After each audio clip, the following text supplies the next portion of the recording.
안녕하세요. 핀테크 연구소입니다.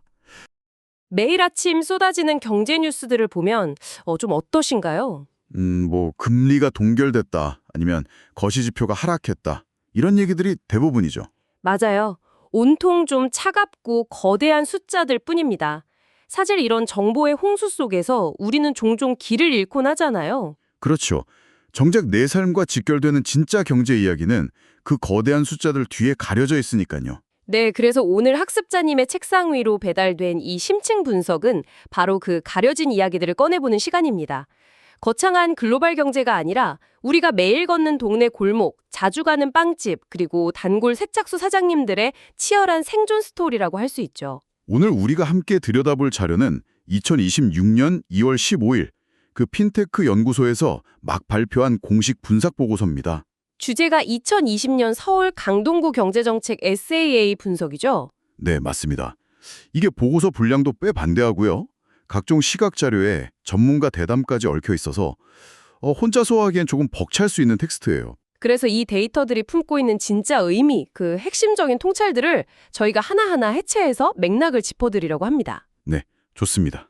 이번 심층 분석의 미션은 단순한 행정평가를 넘어서는 겁니다.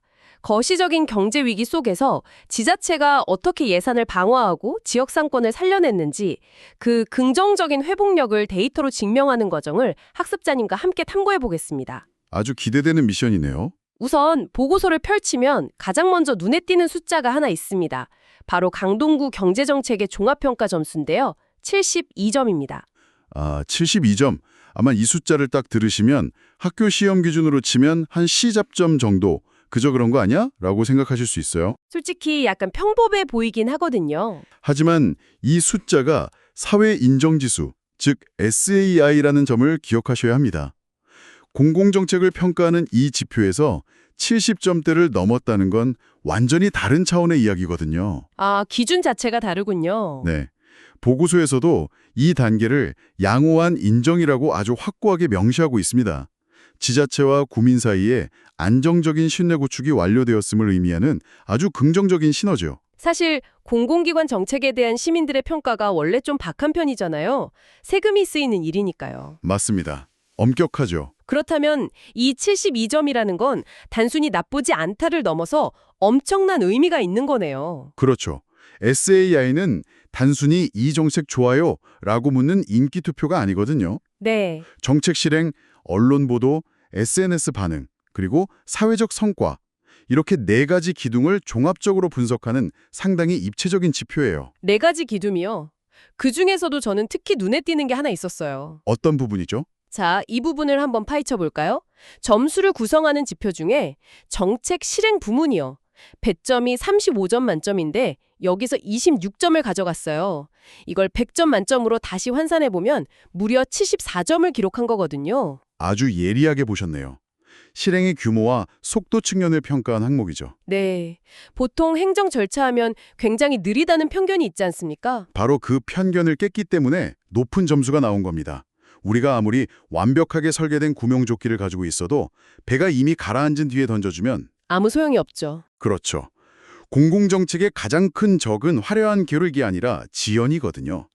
강동구가 현장의 위기를 심각하게 인지하고 과감하게 움직인 이 실행력이 전체 점수를 끌어올린 강력한 동력이라고 긍정적으로 평가할 수 있습니다. 그 실행력의 실체를 보여주는 가장 명확한 데이터가 바로 621억 원이라는 막대한 금융 안전망 규모입니다. 역대 최대 규모죠. 네.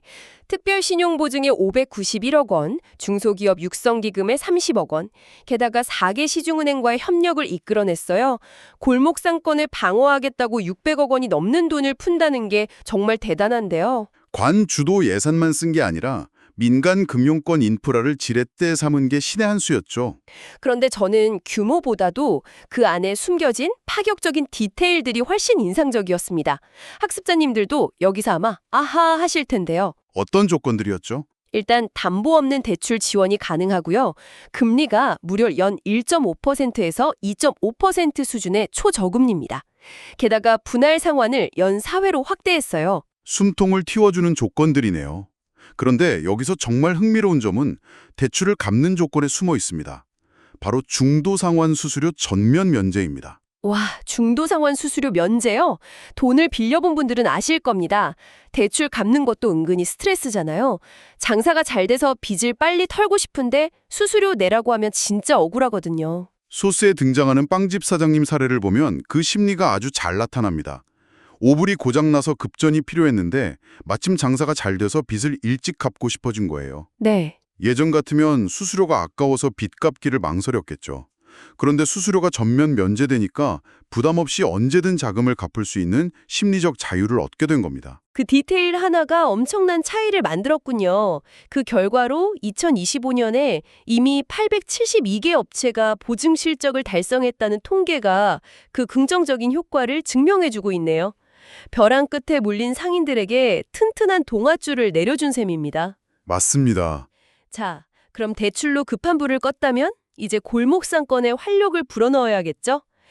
우리 청취자 여러분의 일상과 가장 밀접한 지역화폐, 강동사랑 상품권 이야기로 넘어가 보겠습니다. 연간 발행 규모가 200억 원이에요. 지역 경제의 혈액과도 같은 존재죠. 피가 돌아야 상권이 사니까요. 이 혈액이 얼마나 힘차게 돌고 있는지 보여주는 증거가 있습니다. 설 명절 특별 발행분 100억 원이 조기 완판되었다는 사실 보셨나요? 네, 아주 놀라운 속도였죠. 이 현상이 뜻하는 바가 뭘까요? 단순히 할인을 해줘서 빨리 팔린 걸까요? 물론 할인율도 중요하지만 그보다 더 큰 긍정적 시그널이 있습니다. 구민들이 이 정책의 가치를 완벽히 인지하고 있다는 뜻이거든요. 아, 혜택을 정확히 알고 있다. 네, 그리고 명제를 앞두고 샀다는 건 이걸 쟁여두는 게 아니라 즉각적인 소비로 화답했다는 걸 의미합니다. 정책과 소비 패턴이 완벽하게 맞아떨어진 최고의 시그널이죠. 게다가 배달앱 전용 상품권도 있더라고요. 강동구 공공 배달앱 전용인 강동 땡겨요 상품권. 이게 규모가 21억 원인데 무려 15%나 할인을 해줍니다. 요즘 배달 소비가 워낙 많잖아요. 맞아요. 사람들의 배달 라이프스타일 변화에 지자체가 얼마나 유연하게 대응하고 있는지 보여주는 칭찬할 만한 사례라고 생각합니다. 확실히 그렇습니다. 그런데 이쯤에서 우리가 조금 객관적인 시선으로 현실의 벽과 정치적 난관들도 짚어볼 필요가 있어요. 네, 사실 정책을 제약했던 변수들이 꽤 있었죠. 구의회 심사가 12일이나 지연되기도 했고요. 한강변 생태관찰로 같은 미래 핵심 사업 예산은 전액 삭감됐습니다. 뼈아픈 부분이죠. 가장 치명적이었던 건 국비와 시비 지원이 감소하면서 지역화폐 발행 규모 자체가 32%나 축소됐다는 거예요. 2022년 364억 원에서 2020년 200억 원으로 줄었으니까요. 이 현상을 전체적인 큰 그림과 연결해 본다면 해석이 완전히 달라집니다. 어떻게 달라지나요? 32% 축소가 절망이 아니라는 거죠.